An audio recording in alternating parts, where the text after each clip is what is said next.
Right.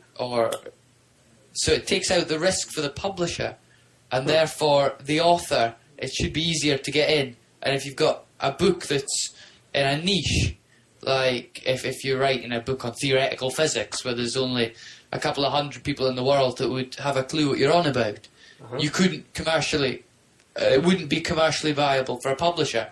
But through an ebook, they just categorise it in the correct section for it, and then the few people out there that actually would want to read it can read it, and the publisher isn't risking printing copies that could potentially not sell anything.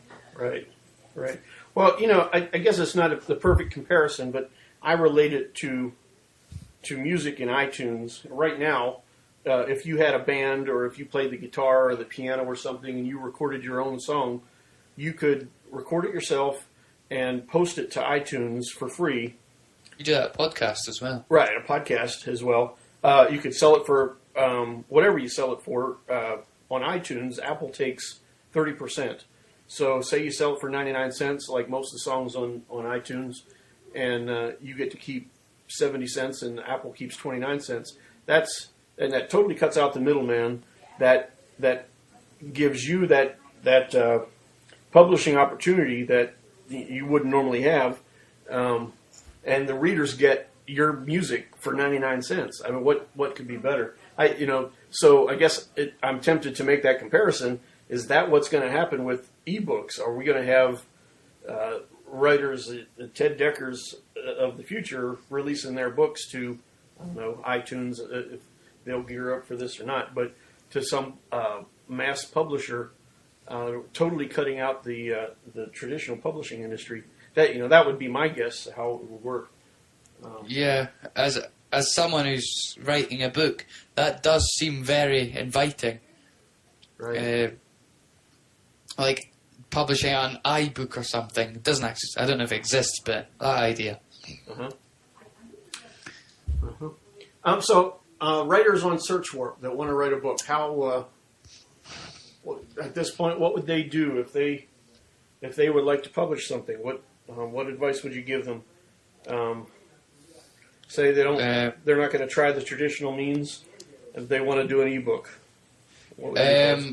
I'd say don't expect huge sales. I've looked. There is some that get quite good sales. Ebooks.com or ebook. I can't remember if it's plural or not. They're one of the biggest, and some of theirs have sold up to 250,000. But most of them are a couple of thousand. And what kind of price range do they sell the books for? I'll go on. I would recommend. Currently, I would send it to every publisher you can think traditionally, because you'll probably make more money currently. But an ebooks is like a secondary. You won't get as many sales, and you won't make the same money. But you've got more chance of being accepted in ebook because they don't have the stringent requirements. They don't have to be as commercial as the actual in-print books. And look, I've just clicked on here, and some of the big ebooks. You've got Dan Brown. He's publishing here. I'm just trying to find out some prices. Well, let's try. Romance is the first one. Don't usually go there, but okay, yeah, we won't tell anyone. It's just between us. Kisses, Christine Sky. I think that's like $6.99. That's not actually that's cheap. A Love for All Time. $15. My goodness. As a download? Yeah. That's an ebook? US Wow. dollars 15. Danny, I know you worked in the music industry. You've written some music, and actually you had a song go to the number one on the independent Christian country charts. Yes. So what's your perspective on this? Do you see it being possible for an artist, a music artist or a writer to eke out a living selling directly to the public? Well, as far as the music stuff goes, there are a lot of independent artists who are putting albums out there on the internet, either through their sites or through, something like iTunes or whatever. and not doing badly. I think that really at this point, musically, I think your distribution is better off if you go through a traditional publishing company, even if it's just a matter of putting songs, making them available through Walmart's website or iTunes or whatever. I think that the electronic side of things, doing this thing on your own, is a better way to be able to get noticed by folks out there. And then when, because there are always folks who are looking for the next great music style or whatever, the next great band or artist.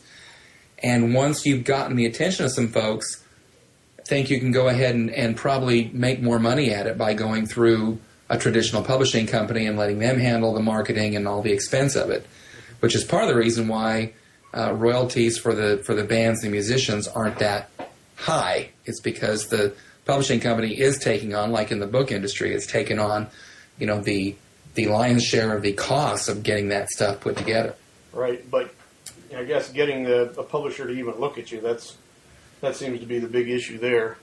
Right. Yeah. Okay. Final question. Have either of you guys ever actually read an ebook? And how did you read it? Did you read it sitting in front of your computer? How did that work? Danny, what do you say? I actually had an iPack for a while and downloaded some ebooks and read them there. It's different than reading from a book. There is no page turning. The nice thing about it is I don't have to worry about carrying a bookmark around, and I don't have to worry about if I bring a book along and I say, ooh, I don't want that one. I've got a whole list to choose from on the same device. I don't have to carry a library of books with me. The thing that I think is going to change the reading, the publishing industry as far as like books go, is the same thing that changed with music, was when portable MP3 players came down in price and people could afford them. When you had 2 or 3 companies that were making devices that could, hold a whopping 5 meg of music and running several $100s, people didn't want to do that. The high-tech, hardcore high-tech people, yes, they went ahead and did it because it was new and it was cool and they wanted to be bleeding edge. For the average person, when you saw prices come down below, say, the $200 mark for a device, that's when you saw MP3 players take off. And I think that what you're going to find is that in the publishing world, when these devices like Kindle and Apple's Entry and the other companies that are making these things, when they come down to the point where they are under probably in the $150 to $100 range or lower, that's when you're going to see ebooks take off, as long as the publishing world realizes don't screw up the customer.